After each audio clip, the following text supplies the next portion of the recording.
Fala, futuro bombeiro! Essa aula que você vai assistir agora, ela faz parte do nosso curso de reta final para o Bombeiro Minas. Então nós temos um curso totalmente focado para essa reta final que conta com exercícios, simulados, aulas de teoria e muito mais. Totalmente focadas para a IDECAN, totalmente focadas para o Bombeiro Minas Gerais. Então, se quer saber mais, pode clicar no link da descrição aqui desse vídeo e adquirir lá o nosso curso, beleza? Até mais! Fala pessoal, tudo bem? Professor Antenor, professor de Química, aqui com vocês no nosso estudo para a reta final da prova do Corpo de Bombeiros Militar de Minas Gerais. Então a gente tem nessa proposta aqui passar por alguns tópicos, previstos aí no edital e aí fazer uma abordagem geral daquilo que em Química pode estar presente no seu exame. Então foram escolhidos aqui 6 tópicos e em cima desses 6 tópicos a gente vai estipular aqui um tempo, uma estrutura, um estudo que te ajude na melhor orientação para que você tenha aí, nesses meses que antecedem a prova, a sua melhor estratégia e estudar aqueles conteúdos que têm uma incidência, uma probabilidade maior de serem cobrados na sua prova, belezinha? Então vamos começar nesse nosso sprint final, nessa nossa reta final aqui de estudo, falando do estudo do átomo, Vamos falar da parte mais elementar do nosso estudo de química.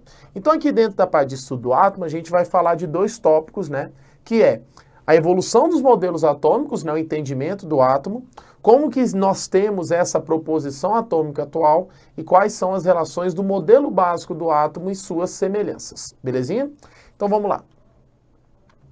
Primeiro ponto aqui, a gente tem que entender que a ideia de átomo, ela surge lá na Grécia com a concepção grega de Demócrito e Leucipo. Tá? Então as primeiras ideias do átomo, elas surgem num período em que não tinha nada meramente experimental. A gente não tem aqui, por exemplo, a questão de método científico, de observação, de experimentação, seja lá o que for. Então, Demócrito e Leucipo, Leucipo e seu discípulo Demócrito, vão ser os primeiros a falar da ideia de átomo. Leucipo lança essas ideias, e Demócrito leva elas adiante. Segundo eles, o átomo é a indivisível unidade fundamental da matéria. Ao falar que é indivisível, pessoal, tem que ficar bem claro a vocês que na linguagem científica, indivisível quer dizer a menor parte, tá? Como é a menor parte? A menor constituição, Tanto é que a palavra átomo, a sua etimologia vem do grego, anão, tomo, divisão. Então, não divisível, beleza? Minúsculas partículas. Porém, a concepção de átomo como formadora da matéria, ela acaba sendo travada. Por quê? Nós temos Platão e Aristóteles. Principalmente na época, porque Demócrito e Aristóteles, eles vivem em períodos bem próximos, Aristóteles, era um filósofo mais influente, e seu mestre ali, Platão, muito mais ainda. Aristóteles era uma figura muito inteligente. E ambos defendiam uma ideia proposta por Empédocles de que a matéria era formada por 4 elementos, belezinha? Que são fogo, ar, terra e água, Então, como eles tinham mais influência na época, acreditou-se que a matéria era formada por 4 elementos. E isso perdurou por mais de 2000 anos, Porque depois dessa concepção grega, essas ideias atômicas de Demócrito e Leucipo, elas ficam meio que engavetadas, Passa-se um período em que a química vive o período da alquimia. Os próprios alquimistas, que não acreditavam em outra coisa a não ser magia, misticismo, é pedra filosofal dali, é elixir da longa-vida ali, é a parte do Paracelso que tem que ter enxofre, prata, que tem que ter mercúrio e por aí vai. E a teoria dos 4 elementos embasando tudo isso. Depois do Químico Cético, que é uma publicação do Boyle, em que o caráter experimental vem como evidência para comprovar tudo aquilo que está ao redor, ou seja, se algo acontece, existe uma explicação científica para isso, a ideia dos 4 elementos, essa teoria cai por terra. E aí a gente tem a retomada das ideias atômicas. Então, muito cuidado. Ao falar de ideia atômica, de modelo atômico, as primeiras ideias, elas surgem da Grécia. Mas o primeiro modelo, ele é de Dalton em 1808. Dalton é a retomada das ideias atômicas. Então, estava ali engavetado, 4 elementos, tinha o seu caráter de maior, difundiu mais, vamos colocar assim dessa forma, pela influência principalmente de Aristóteles. Dalton retoma essas ideias atômicas. E o que acontece? Ele postula isso, né, ele coloca o seu modelo a partir de postulados, ou seja, ele descreve afirmações que são admitidas como verdadeiras, mas que servem como ponto de partida para, de fato, são assim, podem ser refutadas, né, existe uma comprovação e tudo mais. Então tá aqui, né, 6 partes dos postulados de Dalton. Toda a matéria é composta por minúsculas partículas chamadas átomos. Os átomos de um determinado elemento são idênticos em massa e apresentam as mesmas propriedades químicas. Átomos de elementos diferentes apresentam massa e propriedades diferentes. Átomos são permanentes e indivisíveis e não podem ser criados nem destruídos. As reações químicas comuns não passam de uma reorganização dos átomos. Os compostos são formados pela combinação de átomos de elementos diferentes em proporções fixas. Esses postulados de Dalton, eles embasam muito o que já estava sendo dito ali, né, no finalzinho do século XVIII, na questão das leis ponderais. Então, Dalton, quando a gente olha para o seu modelo e faz uma associação a uma modelização, a gente fala da bola de bilhar. Esférica, maciça, indivisível e indestrutível. Mais ou menos semelhante a essa figura que a gente tem aqui. E, de certa forma, como você tem o embasamento das leis ponderais, você também tem a sua certificação. Ou seja, elas são válidas para o contexto das reações químicas, né? Dalton, ele também tem uma contribuição interessante, além de seu modelo, da questão de organização dos elementos, né? Ele fala do critério de massa atômica, né? Dalton não tinha como distinguir as cores, né? Então, ele era daltônico. Inclusive, o termo daltonismo vem daí. Então, alguns elementos ele fazia desenhos bem simples, né? Por exemplo, o hidrogênio, ele era assim, ó. O hidrogênio é uma esfera, né, com uma bolinha no meio. Né? O oxigênio era simplesmente assim. O carbono era algo como se fosse uma rede, né? Mais ou menos assim, ó. Aí alguns elementos, por exemplo, o ouro, né? O ouro seria a U aqui. A U não, desculpa. O símbolo é a U, né? Mas aqui seria G, né? Gold. Né? A prata, AG. Silver, né? E assim por diante. Então, para a época, foi algo muito revolucionário, porque alguém que jogou novamente as bases científicas no meio, né, na ciência dessa forma, de comprovação e tudo mais.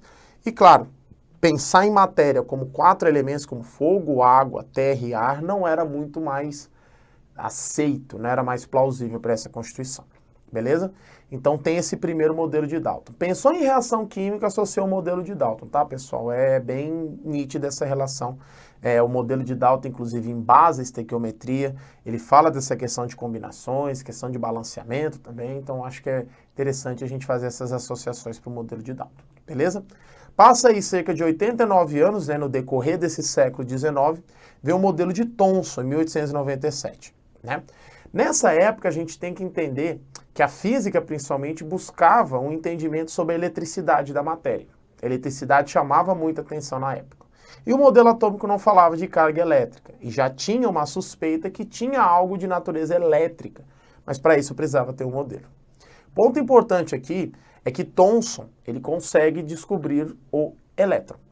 Beleza? Então ele é o descobridor do elétron. Ele utiliza um equipamento, né, que é o tubo de Crookes, e desse tubo de Crookes ele vê a evidência de raios catódicos. Né? Existe uma região de natureza, né, um polo, melhor dizendo, negativo desse tubo de Crookes, que é chamado de cátodo. E desse cátodo tinha uma radiação que chamou a atenção do Thomson. Né? Esses raios catódicos ele conseguiu fazer algumas relações interessantes, né? E aí ele associa isso à descoberta de uma partícula que é menor do que o átomo. Dessa forma, o átomo se torna divisível. E aí a teoria de Dalton, né, esse modelo de Dalton, ele acaba caindo por terra. Né? A gente não tem uma invalidação total do modelo de Dalton. Cada modelo tem sua contribuição. Mas para a época, o modelo de Dalton acabou sendo deixado para trás. Então nós temos a descoberta do elétron aqui.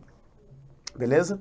O que Thomson vai dizer? Que o átomo apresenta um fluido de carga positiva onde estavam dispersos elétrons. Então ele modeliza o seu átomo dessa forma. Então o átomo é eletricamente neutro, porque ele tem positivo e negativo, ele é divisível, esférico e descontínuo.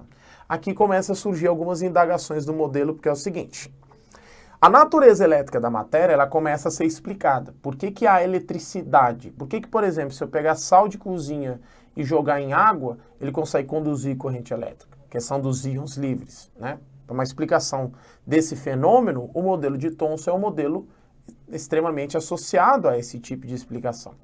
Porém, eu não tenho uma comprovação experimental do que é a parte positiva. Ele simplesmente alega que seja um fluido, algo positivo. Ele tinha noção de que o átomo é neutro. Tem um positivo e tem um negativo. Mas a parte positiva não existia aqui. Cuidado, em nenhum momento no modelo de Thomson ele fala de próton.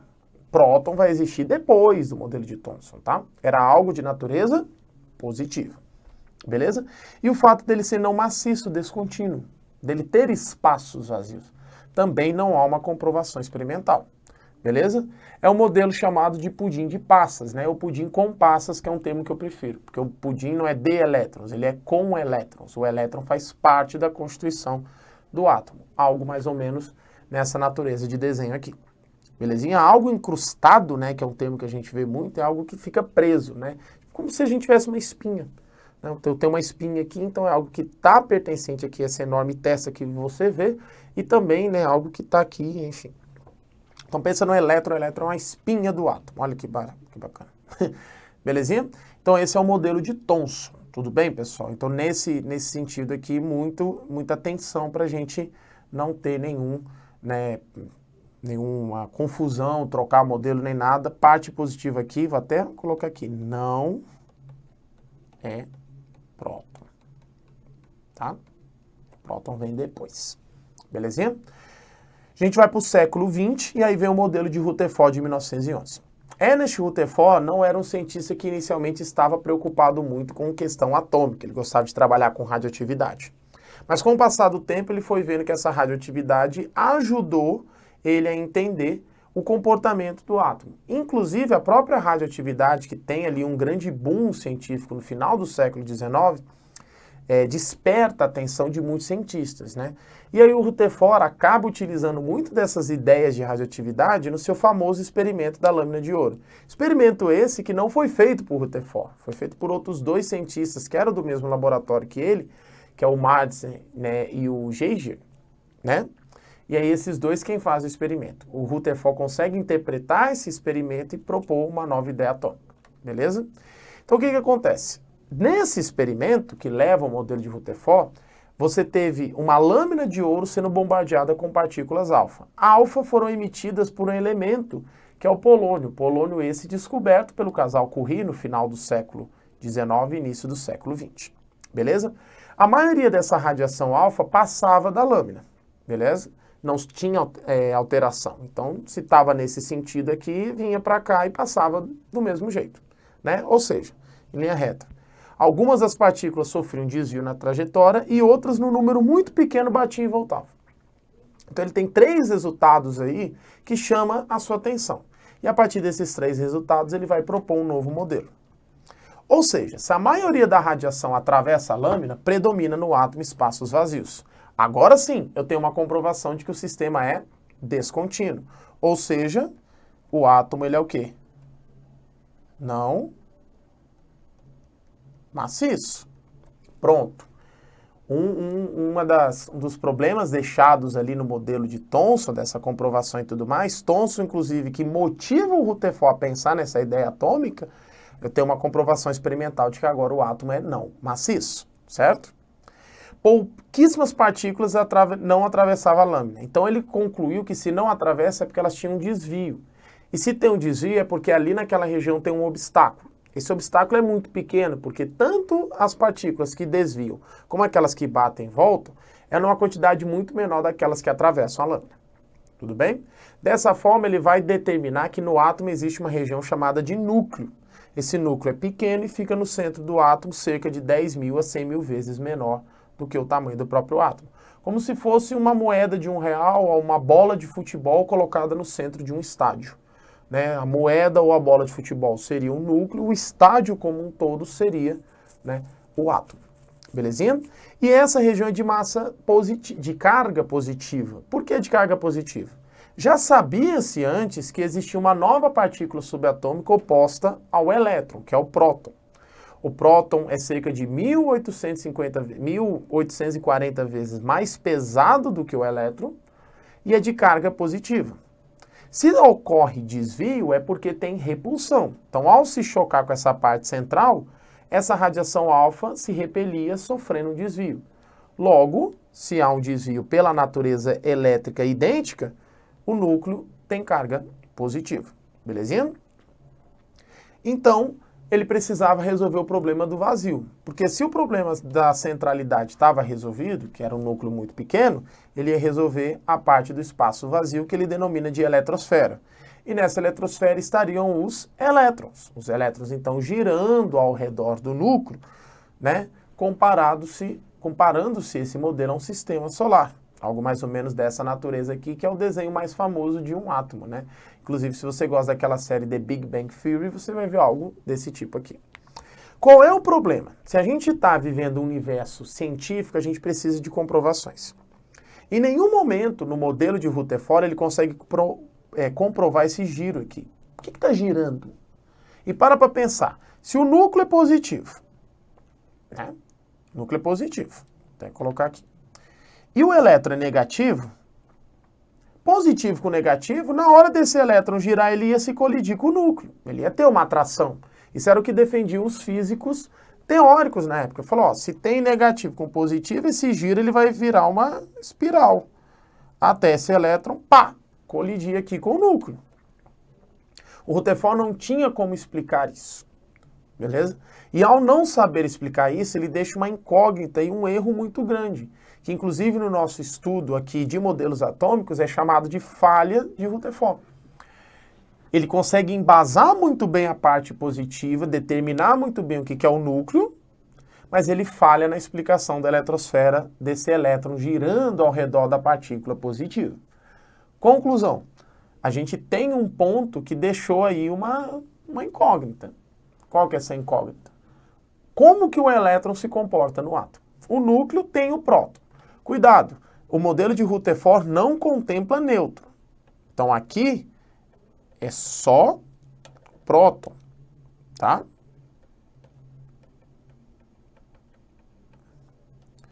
Não tem nêutron. Gente, nêutron vai vir em 1932. Belezinha? Então tá muito longe aqui ainda. Beleza? Então, como que vai resolver esse problema? Como que eu tenho um elétron girando ao redor de um núcleo que é positivo e que tem próton sem sofrer atração? 2 anos depois, esse problema vai ser resolvido por Bohr, né? Apresenta as falhas, pois não explica o comportamento dos elétrons. Então, quem vai explicar isso? O Bohr. O Bohr se propõe a explicar e, inclusive, tem no Rutherford uma ajuda. Tanto é que existem muitos materiais didáticos e alguns editais de prova que chamam esse modelo de Bohr de Rutherford-Bohr, certo? Então há uma colaboração, porque o modelo de Bohr, vamos dizer assim, ele não é 100% novo. Né? Se você pegar o de Dalton para o de Thomson, você tem muita novidade. Se você pegar de Thomson para o de Rutherford, você tem muita novidade, você tem alterações significativas. De Rutherford para Bohr não tem muita alteração. O Bohr acredita sim que o elétron consegue girar ao redor do núcleo. Mas ele vai se pautar em 2 pontos que na época do século XX estavam em grande ascensão. O primeiro é a parte quântica, né? Ele é um físico quântico, muito respeitado, inclusive, por outros cientistas da época. E também na ideia do estudo do Max Planck dos quanta. Quanta é um pacote de energia em que essa teoria dos quantas sugere que a luz ela é divisível, ela é descontínua. Esse pacote de energia são pequenas partículas, né, chamadas de fótons. Então, o Bohr, além de resolver o problema da questão do giro do elétron, ele também vai associar o seu modelo à emissão de luz, que é o que acontece quando nós temos o famoso salto quântico. O modelo de Bohr ele é o primeiro modelo que apresenta uma matemática muito bem embasada para o átomo. Então, o modelo de Bohr ele abre as portas do mundo quântico do átomo. Depois de Bohr, é tudo puramente matemática. Belezinha? Então você pode ver como o modelo de Bohr, que na minha opinião é o mais adequado, mas tem muitos que vão chamar de Rutherford-Bohr. Então fica esse ponto aqui. Também tem pautado em postulados. E aqui não tem muita comprovação científica no sentido de experimentação, e sim pautado em partes matemáticas. Então ele tem muita equação aqui associada nesse modelo. Primeiro, os elétrons dos átomos descrevem sempre órbitas circulares ao redor do núcleo, chamadas de camadas ou níveis de energia. Então o elétron de fato consegue girar nessas regiões chamadas de camadas ou níveis. E cada um desses níveis possui um valor de energia, que é o estado estacionário. Beleza? Esse estado estacionário é o que permite com que em cada região, em que em cada ponto o elétron só pode ocupar esses níveis, que tenha uma determinada quantidade de energia. Então tá lá o elétron girando. Imagina o núcleo aqui e tá o elétron aqui girando no primeiro nível. Se eu tenho esse primeiro elétron, ele só pode girar nesse primeiro nível. Ah, mas o átomo tem mais níveis. Então tudo bem, vamos supor que ele tem um segundo nível, que ele tem um terceiro nível, assim sucessivamente. O elétron vermelho gira no primeiro, o elétron verde gira no segundo, o elétron aqui azul gira no terceiro. Tudo bem? Só é permitido a esses elétrons esse giro aqui nesse nível de energia. E enquanto eles estão girando aqui, essa energia permanece constante, certo? Então, o elétron vermelho gira no primeiro nível, sua energia se mantém a mesma. O elétron verde gira no segundo nível, mantém a mesma. O elétron azul no terceiro nível, a energia se mantém a mesma. Beleza?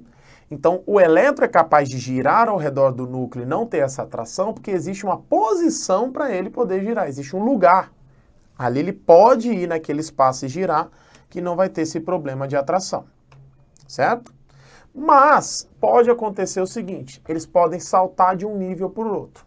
Para isso acontecer, eles têm que absorver uma quantidade de energia bem definida, que é uma energia externa, que associado ao modelo de Planck da luz seria um quantum de energia. Certo? O que é esse quantum de energia? Qualquer energia externa em que o átomo consiga absorvê-la. Pode ser uma energia de uma combustão, pode ser uma energia elétrica, pode ser uma energia que seja plausível, que seja possível do elétron absorver. Sendo isso possível, ele consegue saltar de um nível mais interno para um nível mais externo. Ou seja, ele vai para um nível de maior energia. Porque Bohr já dizia, pelos seus cálculos de níveis de energia, que quanto mais distante esse nível for do núcleo, maior energia ele tem. Beleza? Feito isso daqui, todas essas associações, se ele volta para o nível de origem, toda essa quantidade que ele absorveu, ele vai liberar na forma de luz. E isso tem uma luz de cor bem definida, mas não só de cor, também de uma outra radiação eletromagnética. Nesse caso, quando fala de radiação eletromagnética, eu tenho a possibilidade de ser infravermelho, ultravioleta ou raio-x. Tá? Essas três emissões de radiação eletromagnética, que a própria luz ela é uma radiação eletromagnética, tudo bem? Essas 4 regiões do seu espectro eletromagnético, elas são oriundas de saltos do elétron. O que é esse 4 e 5 aqui? É o que nós chamamos de salto quântico. Beleza? O que é o salto quântico? É quando um elétron sai da sua órbita definida, ao ganhar energia, e ao retornar para o seu nível de origem, essa energia absorvida é liberada na forma de luz, né? Uma forma radiante, né? A partir de fótons. Belezinha? Então esse é um dos postulados aqui. E cada órbita é um estado estacionário e cada uma delas é designada por uma letra, certo? O que nós temos na compreensão atual é que nós temos 7 órbitas.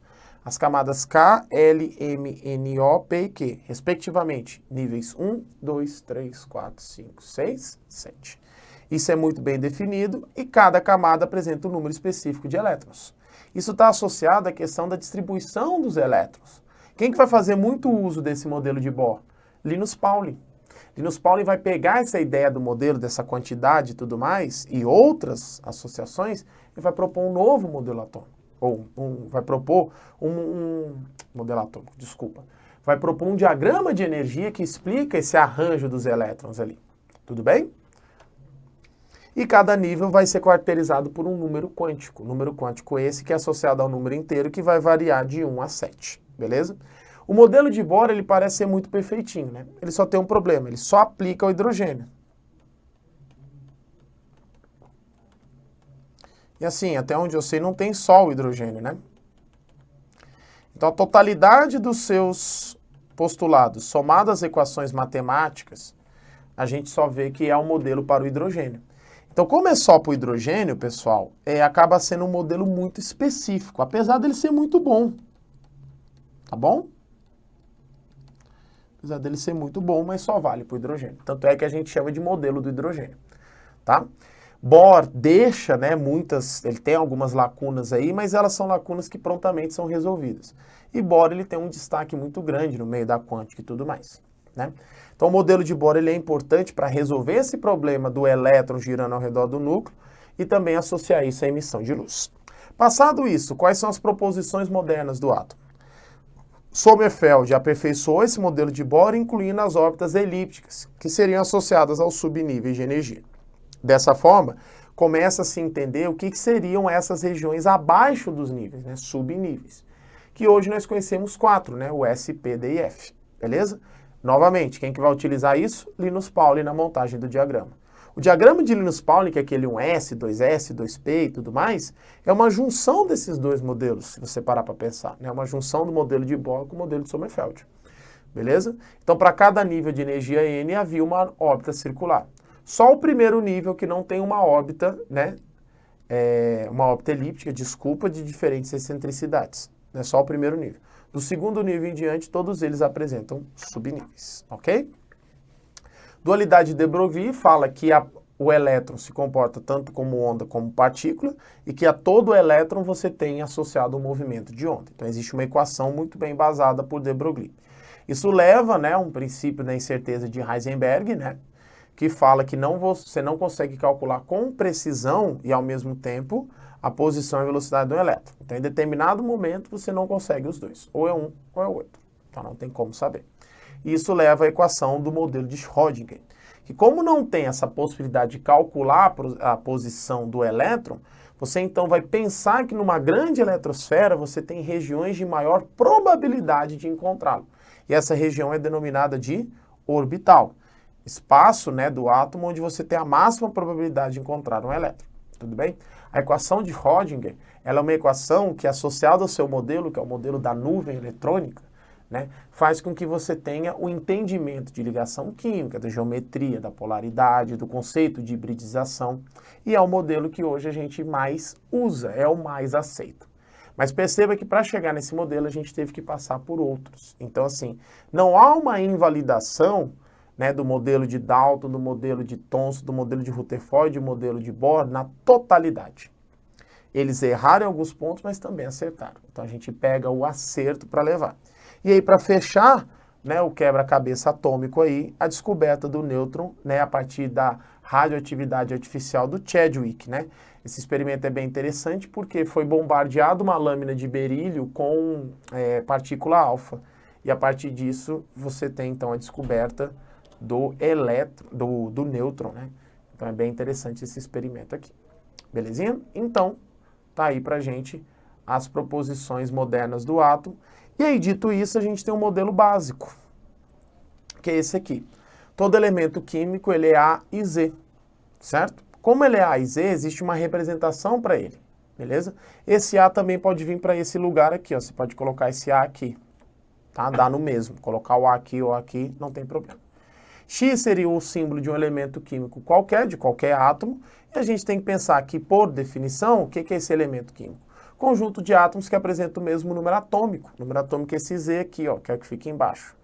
Olha um exemplo aqui, os 3, né, de hidrogênio, é o único elemento que, inclusive, apresenta os seus isótopos, né, com nomes diferentes, prótio, deutério e trítio, aqui um caso do oxigênio, beleza?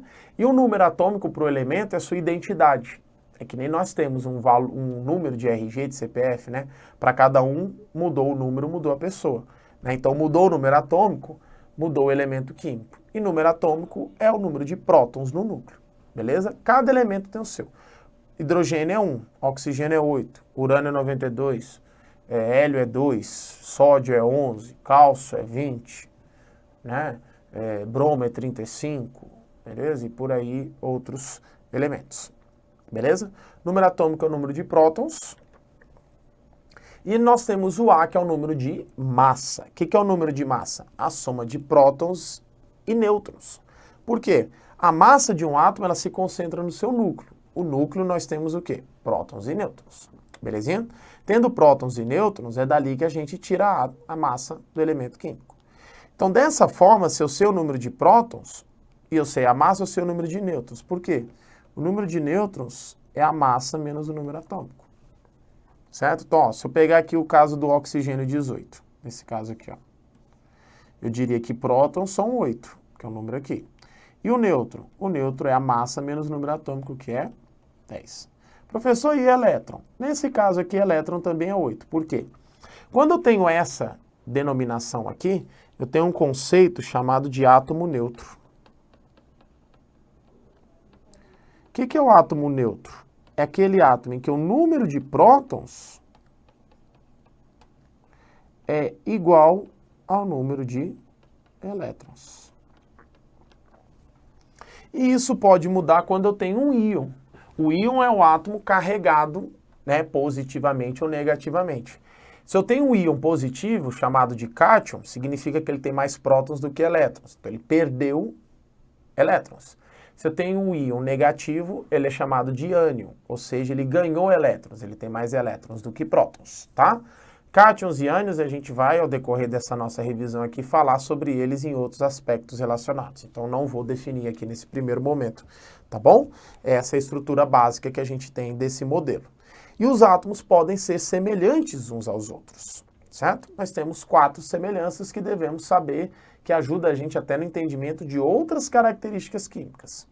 A mais importante são os isótopos, mesmo número atômico, mas número de massa diferente. É o mesmo elemento químico, então isótopos possuem propriedades químicas semelhantes. Olha aqui o caso do carbono 12 e carbono 14. É o mesmo carbono, forma CO2 e tudo mais. Tem outras características, por exemplo, carbono 14 é radioativo, carbono 12 não, mas é carbono, né?